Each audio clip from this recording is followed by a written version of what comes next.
Supreme court में justice Suryakant और justice Joymalya Bagchi की पीठ के सामने एसआईआर मामले पर सुनवाई हुई और सुप्रीम कोर्ट ने अपने आदेश में उन 12 राजनीतिक पार्टियों से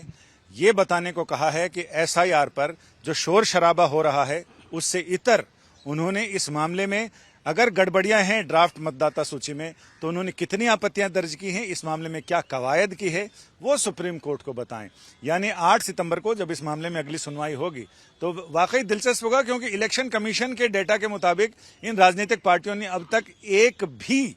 आपत्ति, सुझाव या किसी तरह की कोई कार्रवाई नहीं की है, जबकि 1,61,000 इन राजनीतिक पार्टियों के बूथ लेवल एजेंट हैं।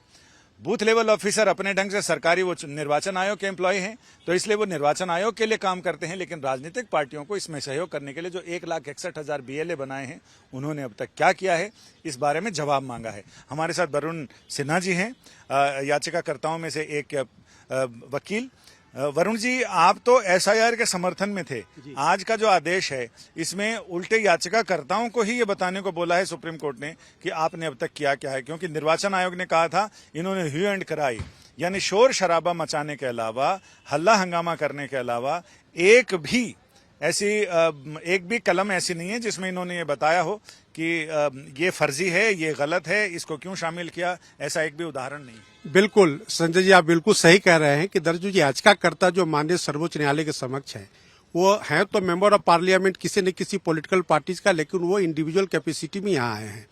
और इनका कोई सरोकार बिहार से नहीं है। तो एसआईआर को लेकर के आज माननीय सर्वोच्च न्यायालय ने बड़ा आश्चर्य व्यक्त किया कि जो बिहार के अंदर में रजिस्टर्ड रिकॉग्नाइज्ड जो पॉलिटिकल पार्टीज हैं उनके तरफ से कोई ऑब्जेक्शन नहीं है और उनके जो अपॉइंटेड बीएलए हैं उन्होंने भी कोई ऑब्जेक्शन फाइल नहीं किया है, जैसा कि स्टेटस रिपोर्ट आज माननीय इलेक्शन कमीशन ने फाइल किया है माननीय सर्वोच्च न्यायालय के समक्ष। तो उसमें भी कहा गया है कि उनका कोई ऑब्जेक्शन नहीं है, मात्र 2 ऑब्जेक्शन आया है जिसका कि निस्तारण किया जा रहा है।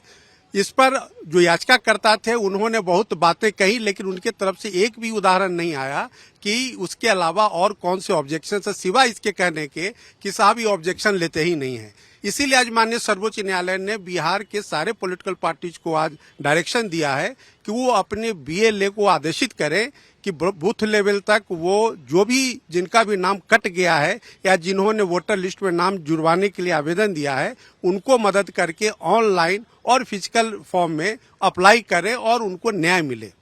इसमें आधार कार्ड को लेकर भी बात हुई थी, जिसमें याचिकाकर्ताओं की तरफ से वृंदा ग्रोवर हैं, प्रशांत भूषण हैं, इन्होंने कहा कि आधार को ये लोग मान्य नहीं कर रहे हैं और ग्राउंड पर नहीं दिख रहा है, इलेक्शन कमीशन का बीएलओ ग्राउंड पर नहीं दिख रहा है, इसलिए लोगों को देखिए ऐसा है कि जो याचिकाकर्ता के जो वकील थे वो मुख्य रूप से जो स्टैट्यूटरी फॉर्म 6 है उसका विरोध कर रहे थे, जिसमें कि 11 डॉक्यूमेंट की चर्चा है। उनका ये कहना था कि सिर्फ आधार कार्ड के ऊपर ही इनको फैसला लेना चाहिए, जो ये नहीं ले रहे हैं। इलेक्शन कमीशन का कहना है और माननीय सर्वोच्च न्यायालय ने भी आज आदेश में कहा है क्लैरिफाई करते हुए कि जो स्टैट्यूटरी फॉर्म्स के जो डॉक्यूमेंट्स है उसके अलावा आधार कार्ड को भी कंसीडर किया जा सकता है, ऐसा उन्होंने कहा है। और ये आदेश मैं आपको बता दूं कि 10 जुलाई को जो अंतरिम आदेश माननीय सर्वोच्च न्यायालय ने पारित किया था उस दिन भी यही आदेश था, तो उसका पालना इलेक्शन कमीशन कर रहा है। मैं आपको एक बात बता दूं कि ये जो याचिका करता है और उनके पीछे जो पॉलिटिकल पार्टीज खड़े हैं उनका एकमात्र उद्देश्य है पॉलिटिकल उद्देश्य की पूर्ति बिहार के अंदर में करना।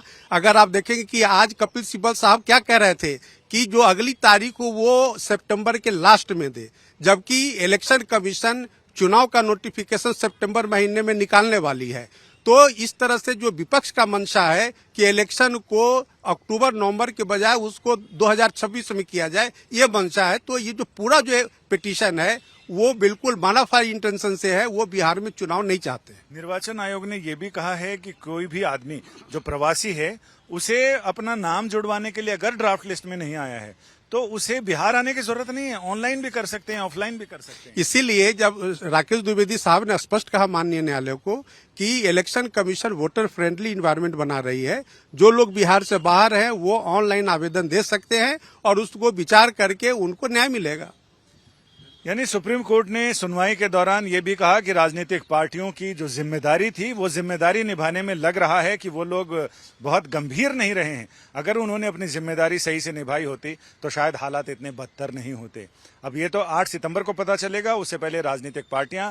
क्या जवाब दाखिल करती हैं। यानी अब असली अग्नि परीक्षा इन राजनीतिक दलों की अब है। अब तक तो जो हुआ वो शोर शराबा और हंगामा हुआ। अब असल में क्या किया है, क्या कवायद की है इन्होंने, उसका जवाब इन्हें सुप्रीम कोर्ट को देना होगा।